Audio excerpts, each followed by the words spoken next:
Liria e përbindeshit, a është drejtësia europiane në anën e gabuar? Nëse dikush kishte nevojë për një provë konkrete se si sistemi ligjor europian mund të dështojë në mënyrë katastrofike vendimi për të liruar nga burgu Josef Fritzl, një nga kriminalët më të përçmuar në historinë moderne, është kjo provë. Fritzl, i dënuar me burgim të përjetëshëm për rrëmbimin e sekuestrimin e të bijës së vet të re në një bodrum të errët, abuzimet seksuale, incestin dhe përçarjen e familjes në një makabërsi të pashpjegueshme. Po përgatitet të dalë në liri në Austri, duke shkaktuar një val revolti dhe dhembje në të gjithë botën.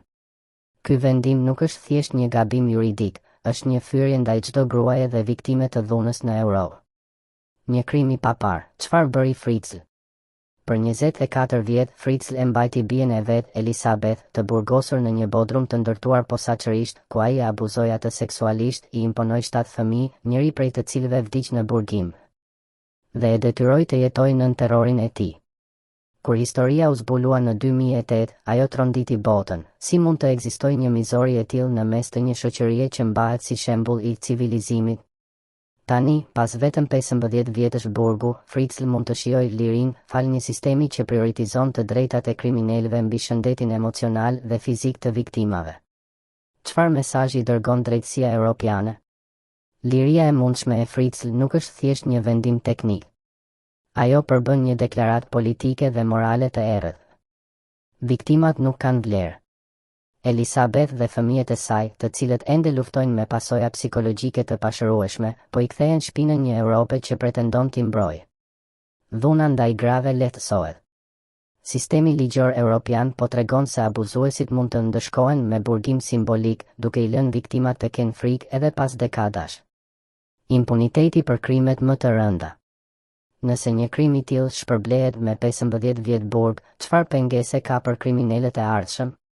A është kjo drejtësi? Në Europë, ku flitet vazhdimisht për barazinë gjinore dhe mbrojtjen e të drejtave të njerëzit, ky vendim është hipokrizi në formën më të pastër. Austria, si antare e BE-s, pretendon të jetë një shtet model, por në praktik po i bën ligjet një tallje për viktimat.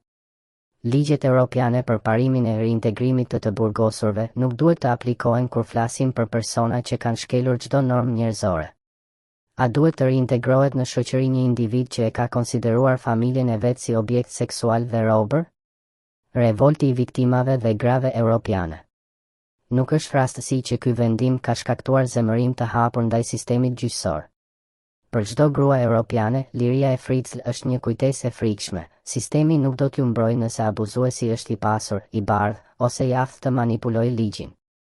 Në një kontinent ku dhuna ndaj grave është akoma epidemike, 1 nga 3 grave në BE ka përjetuar abuzim, ky precedent krijon një rrezik të ri, impuniteti për mizoritë më ekstreme. A ka shpresë?